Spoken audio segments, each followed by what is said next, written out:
ఒక చిన్న నీతి కథ చెప్పుకుందాము. ఒక నీటి కుంట లోపల ఒక తల్లి కప్ప, ఒక పిల్ల కప్ప ఉంటుంది.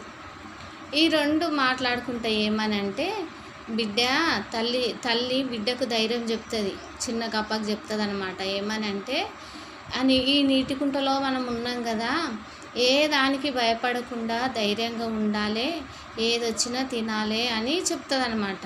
మనకంటే గొప్ప వాళ్ళు ఎవ్వరు లేరు, మనమే గొప్ప వాళ్ళము, మనమే గనులము, కాబట్టి భయపడొద్దు, ధైర్యంగా ఉండాలి, ఏదొచ్చినా కానీ ఎదిరించాలి, మనంత గొప్పగా ఎవ్వరు ఉండరు అని చెప్తుంది. చెప్పిన తర్వాత ఈ చిన్న కప్ప పిల్ల ఏం చేస్తుందంటే, ఆడుకుంటూ వచ్చిన పురుగులను, చిన్న చిన్న చేపలను తినుకుంటూ ఒడ్డుపైకి వస్తుంది. ఒడ్డుపైకి వచ్చినప్పుడు అక్కడ ఈ చిన్న కప్ప ఒడ్డుపైకి వచ్చి చూసేసరికి ఒక 2-3 ఆవులు వచ్చి ఆ కుంట లోపల నీళ్ళు తాగుతూ ఉంటాయి. అట్లా తాగుతున్నప్పుడు ఈ చిన్న కప్ప చూసి షాక్ అవుతుంది. ఎందుకు షాక్ అవుతుంది అంటే, వాళ్ళ అమ్మ చెప్పింది కదా, మనకంటే గొప్ప వాళ్ళు ఎవరు లేరు, గనులు ఎవరు లేరు అని చెప్పింది కదా. ఆ చెప్పినందుకు అమ్మో మాకంటే గొప్ప వాళ్ళు ఉన్నారు, మాకంటే ఘనంగా ఉంది శరీరము, ఇది ఏం ఆకారమో అనేసి షాక్ అయి తొందరగా వాళ్ళ అమ్మ దగ్గరికి వెళ్ళిపోతుంది.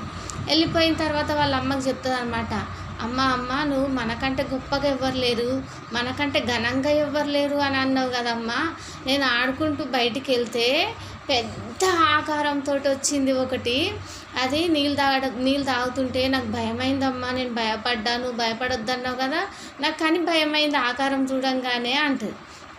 అప్పుడు చూద్దాం పద, ఏది ఉందో, ఏ ఆకారం ఉందో చూద్దాం పద అనేసి తల్లి పిల్ల ఈ రెండు బయటకు వచ్చేస్తాయి. బయటకు వచ్చి చూస్తే ఆవులు వెళ్ళిపోతాయి. అక్కడి నుంచి వెళ్ళిపోయిన తర్వాత అడుగుతుంది, ఏది బిడ్డ, ఏది ఎక్కడ పోయింది, నువ్వు చూసిన ఆకారం ఏది అని అడుగుతుంది అనమాట.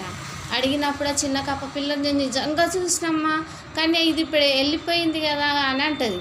అంటే తల్లి కప్ప కొంచెం ఉబ్బి ఇంతలా ఉందా అని అడుగుతుంది. అంటే కాదమ్మా ఇంకా లా ఉంది అంటది. ఇంకా కొంచెం ఉబ్బుతుంది, ఇంత లా ఉందా అంటే ఇంకా లా ఉందా అంటది. ఎంత ఉబ్బినా కానీ ఆవంత కాదు కదా కప్పనే, ఆవు. అయితే ఆ ఆవంతా ఉబ్బడానికి ప్రయత్నం చేస్తూ ఉంటుంది. ఇంత ఉందా అని ఉబ్బి బిడ్డను అడుగుతూ ఉంటుంది అనమాట. ఆ శరీరాన్ని ఉబ్బించుకుంటూ అడుగుతుంది బిడ్డను.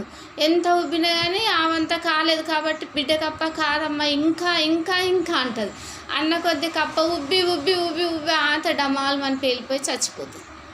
అందుకనే ఎవ్వరు కూడా మేమే ఘనంగా ఉన్నాం, మేమే గొప్పగా ఉన్నామని గొప్పలు చెప్పుకొని గర్వపడొద్దు. ఎంత గొప్పగా ఉన్నా, ఎంత ఘనంగా ఉన్నా కానీ తనను తాను తగ్గించుకోవాలి.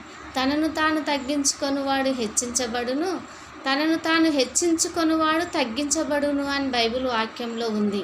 కాబట్టి క్రైస్తవులమైనటువంటి మనము, దేవుని బిడ్డలమైనటువంటి మనము ఎప్పుడు ఎంత గొప్పగా ఉన్నా కానీ తగ్గించుకొని జీవించాలి.